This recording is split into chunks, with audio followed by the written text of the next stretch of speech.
Mga kapatid, magandang umaga. Nina Ocpauco, News 5 correspondent. Nandito tayo ngayon sa Naik Municipal Police Station kung saan kaninang madaling araw sa inisyal na report na inilabas ng Naik Municipal Police Station, nasa 40.8 million pesos ang halaga ng suspected shabu. Ngunit sa latest update ngayong umaga, umabot na nga sa pinakamataas na halaga ng suspected shabu. Ito ay nagkakahalaga ng 204 million pesos. Ayon yan kay Police Lieutenant Colonel Rusty Soriano.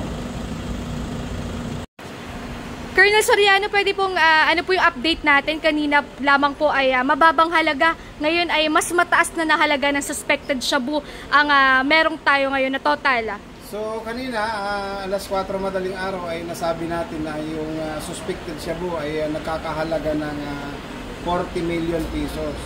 So mali tayo din sa pag-compute natin. Ang lumalabas na street value ng 30 kilos na suspected shabu ay nasa 204 million pesos. So, magkano po yung total na pakete ng nakita po natin na shabu?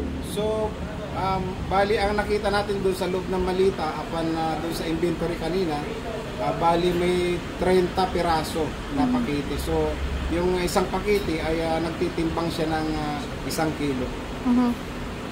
Ang laki po ng difference nung kanina sa 40 millions, ngayon ay 204 million. Ano po yung kayang high grade? High grade nung itong drugs?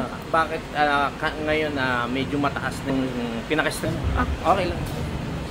So, kanina yung computation na naibigay natin medyo mababa. So, nung naitawag natin sa PDEA dito sa Cavite, ay lumalabas na ang market value ng 30 kilos ay nasa 204 million pesos. Ano po yung pangalan po natin and designation po? Police Lieutenant Colonel Rusty Soriano, Acting Chief of Police of Naik Police Station. Adi.